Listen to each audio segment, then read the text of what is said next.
Guardians of the Blade by Adalene Martis. Chapter 16. Kiran's Crusade.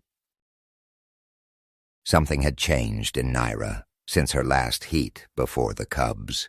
She had always been enthusiastic, just as any felina would be on her heat.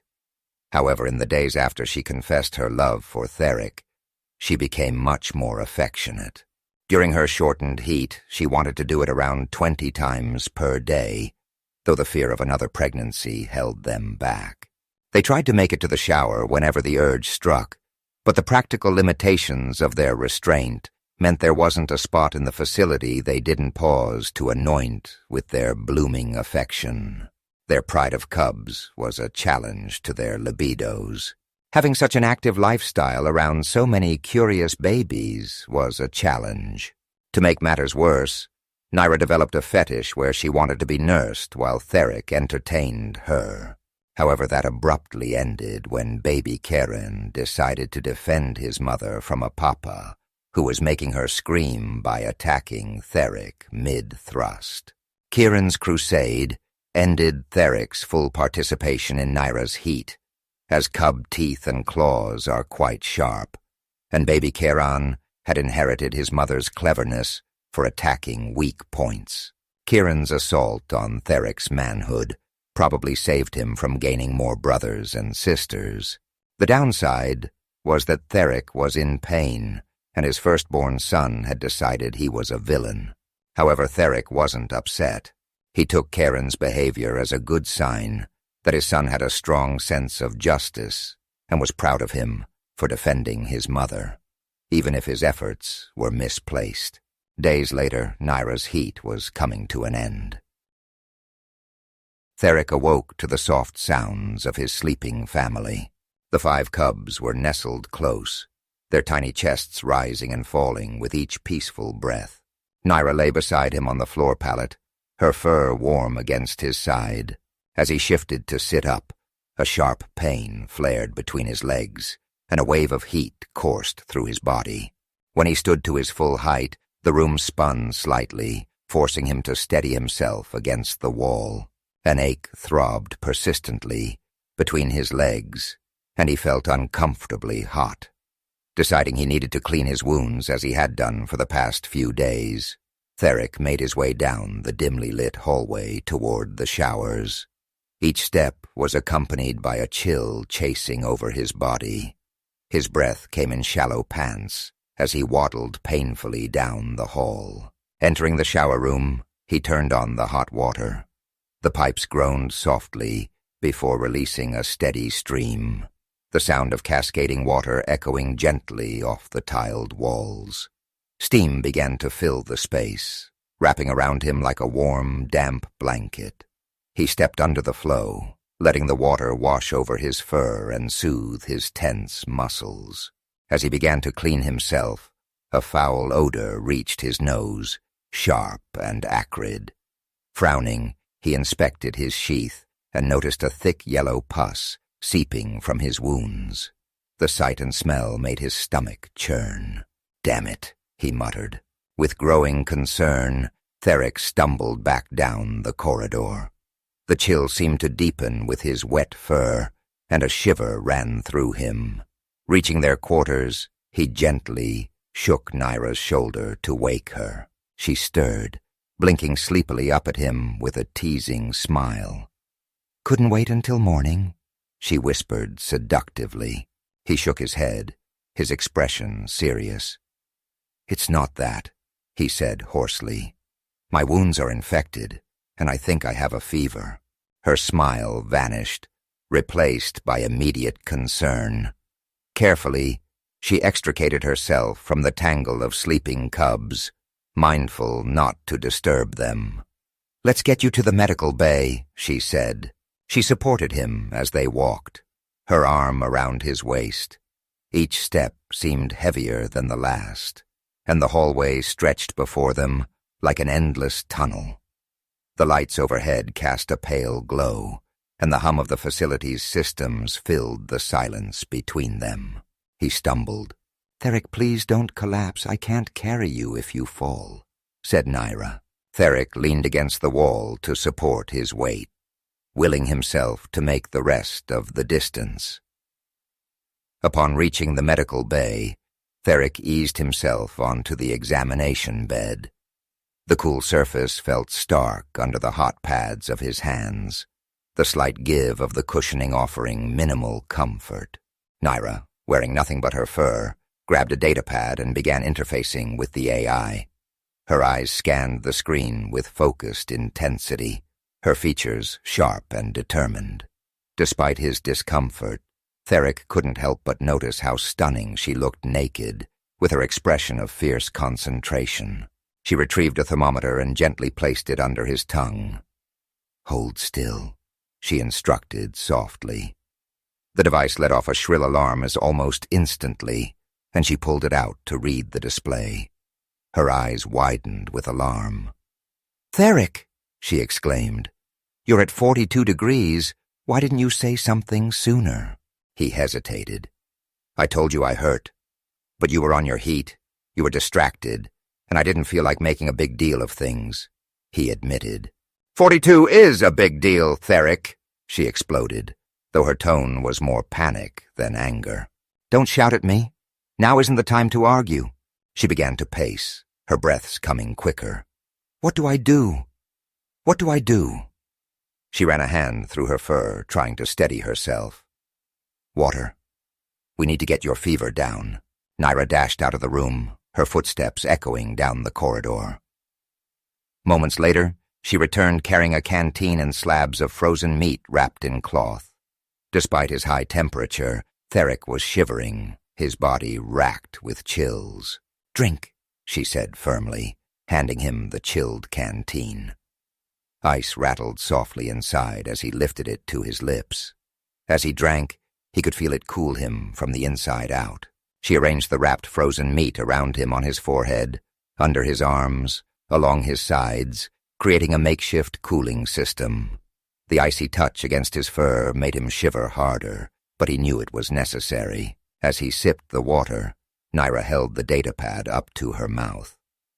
"Computer, the captain has a fever of 42 degrees caused by infected wounds," she said urgently. "I need antibiotics, and I need them now."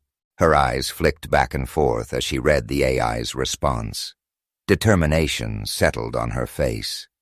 "This will sting a little," she said. She took a sterile swab and carefully collected a sample of the pus from his wound, sealing it in a vial. "I'm going to analyze this to find the right treatment," she explained.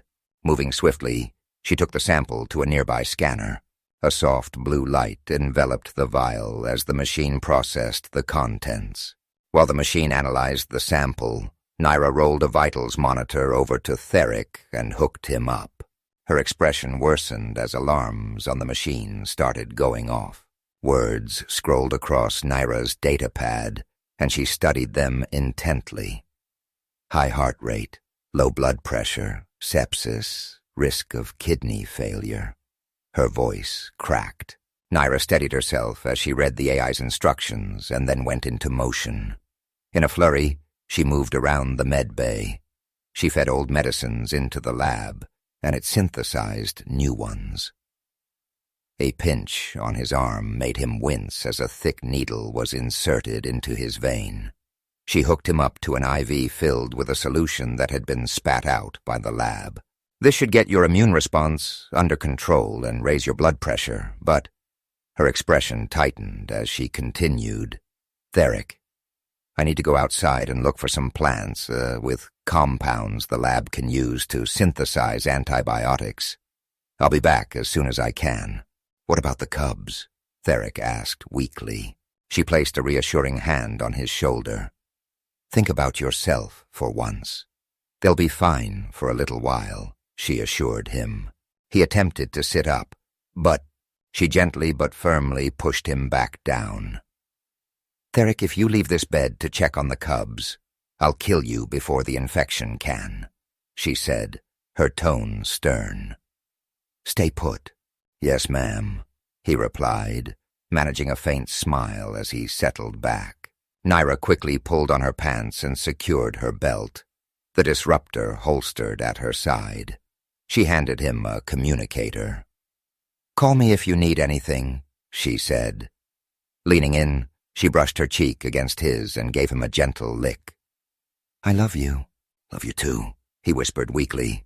With a final glance, she turned and hurried out of the room, her footsteps fading as she made her way toward the exit. Therak watched her go. Left alone in the quiet of the medical bay, he could hear the soft hum of the fan and the faint buzzing of the overhead lights as they brightened, reflecting daylight. The cold packs did little to help the relentless chills coursing through his body. As a deep fatigue settled over him, when he closed his eyes, twisted images of the past flashed through his fever-addled mind. Nyra had just showed up at the facility, but they talked instead of fighting. Therak calmly explained that the facility wasn't abandoned. She had looked disappointed, but turned away and left with her boyfriend and other companions. Before they got on her ship, her tiny, dark-furred boyfriend grabbed Nyra by the ass and whispered in her ear. She laughed and went inside the ship with him. The dream turned into a nightmare as Therak watched the ship shake. He could hear Nyra's moans echoing through the hull from the outside. Enraged, he ran up to the ship, intent on ripping the door open. However, it was already open when he got there with Nyra, bent over and taking it from behind. The boyfriend laughed and spoke as he continued to thrust inside her. "Come for a show, old cat." "Get away from my life, mate," Therak roared. Nyra turned to Therak. "Gross. You, my life mate? As if I would. Go away, Grandpa. Can't you see we're having fun?" In shock, Therak turned and walked back to the facility, the hot sun of the desert planet searing him from above, its relentless rays threatening to burn the life out of him. The boyfriend's laughter and the sound of Nyra in ecstasy chased him all the way back to the door of the facility, echoing in his head even after the door had slammed shut and sealed him inside his metal tomb. "Therak? Therak, are you there?"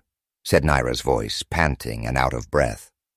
For a second he thought he was still in the dream. His eyes went in and out of focus as the facility hummed around him. "Therak, please respond," said Nyra, a touch of panic entering her voice. He held the comms device to his muzzle. "I'm here," he said. Nyra sighed with relief. "I found a bunch of mushrooms and bitter leaves. I'm on my way back," she said. "Okay," he replied, then let his arm collapse by his side. Therak panted, his breathing shallow as his heart hammered in his chest. The feeling of anxiety from his nightmare still lingered inside him. He didn't want to close his eyes again, but despite his best efforts, he slid back into unconsciousness. As he drifted in and out of a light sleep, his thoughts turned to their cubs, each with their own personalities and quirks. He wanted to hold them. Therak lost track of time. As he drifted in and out of consciousness, each sound in the facility amplified by the quiet. He listened for any sign of Nyra's return, hoping she would be safe on her quest to find the medicinal plants. A soft beep from the nearby monitor drew his attention. Glancing over, he saw that his temperature had dropped slightly, and his blood pressure had normalized. It was a small victory, but it gave him hope, despite his racing pulse and the uncontrollable shaking in his body. Clutching the communicator in his hand, he thought about calling Nyra to tell her, but he fumbled it, and it fell to the floor. Lifting his head to see where it had fallen was a struggle. He felt so weak and so thirsty. He tried to bring the canteen to his lips, but it slipped from his fingers as well and spilled all over the floor. That was when he knew something was very wrong inside his body. "Nyra," he murmured as he drifted into unconsciousness. "Nyra," he said as he looked around, but everything around him seemed hazy and distant, as if he was looking through a thick fog. "Nyra." He groaned in agony. It felt like electricity was crackling through his skull and muscles. He felt his body jolting uncontrollably, then straps being fastened to his body, tying him down to the medical bed. "Nyra," he said pitifully, his once powerful voice as weak as a newborn cub. He felt as if he was being roasted alive from the inside out. "I'm here, Therak," said Nyra. He then felt agony between his legs as she extracted his manhood from his sheath, cleaned it, and applied a stinging solution. "The cubs," mumbled Therak. "I want to see my babies," as Therak's weak plea hung in the air.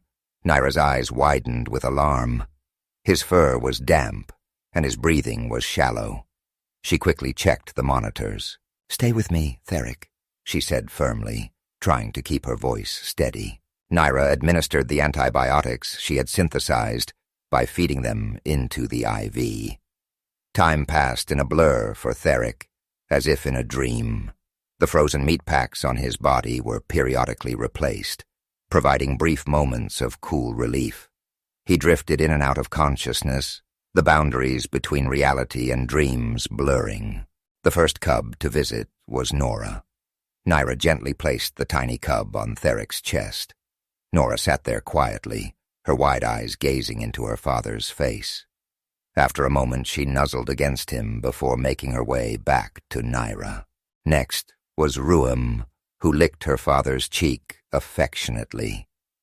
She then walked down his body and curiously sniffed at the bandages covering his wound, her tiny nose wrinkling at the unfamiliar scent. Urmah tried to clean the wound with her tongue, only for Nyra to scoop her up before she could. Maum was his usual vocal self, chirping and mewling incessantly. Therak managed a faint smile at his son's energetic display. Nyra shushed Maum gently, carrying him off after a brief visit. When it was Kiran's turn, the young cub hesitated in his mother's arms. Upon seeing his father, Kiran's ears flattened, and he let out a soft hiss. Nyra frowned and gave him a gentle tap on the head. "No, Kiran," she admonished, sternness in her voice.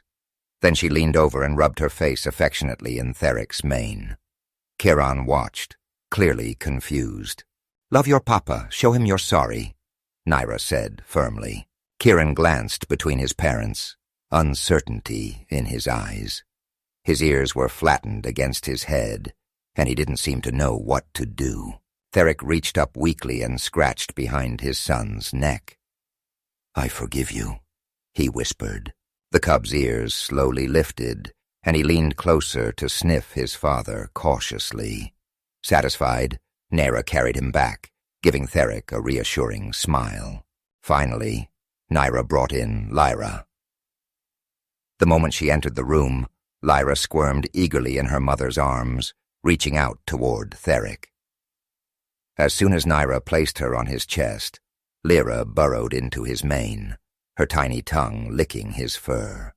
She began purring loudly, kneading his fur with her paws. "Papa," Lyra murmured between purrs. "Papa." Therak's eyes widened slightly. "Did she just speak?" he asked, a bit disoriented. Nyra was already across the room, engrossed in her datapad. She looked up, distracted. "What?"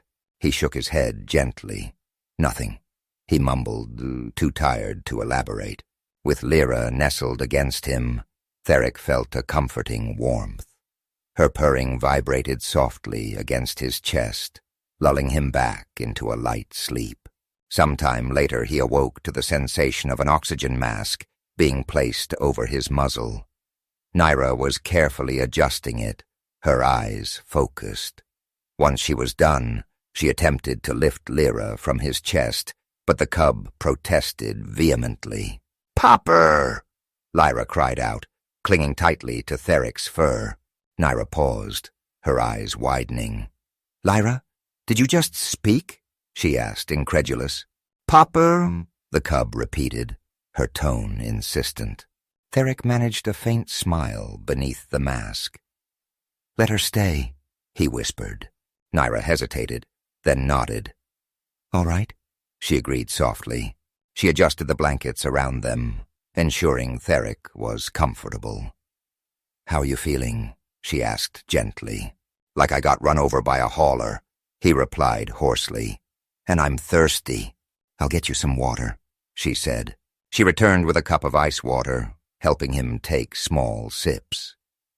He managed a few swallows before a misstep caused him to cough. She steadied him, waiting patiently until he recovered. I'm sorry. I should have noticed you were hurting sooner, Nyra said quietly, guilt evident in her eyes. He reached out and touched her hand. You were dealing with your own challenges, he reassured her.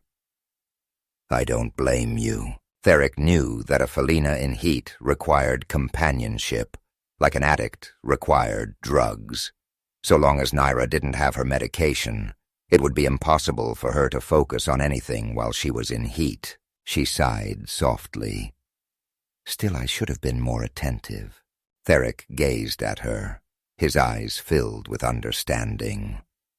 Stop blaming yourself. You've done so much already. She gave a small, sad smile, but she still wore a guilty expression on her face.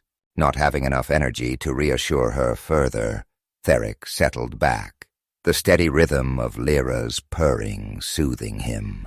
Nyra remained by his side, her gaze occasionally drifting to the monitors tracking his vitals. The soft glow of the screens cast a gentle light over them. She reached out and brushed a stray strand of mane from his face, while he watched her. Sleep, she whispered. I'll be right here. Therak nodded weakly, allowing his eyes to close. The combination of Lyra's warmth and Nyra's presence brought him a sense of peace. Despite the fever still lingering in his body, he felt hopeful that he would be all right. After surviving the front lines, and then surviving by himself on this facility for more than 30 years, he refused to die in such a pitiful way. His pride wouldn't allow it. If you are enjoying this audiobook, please consider liking, sharing, and making a donation. We really appreciate it. Thanks.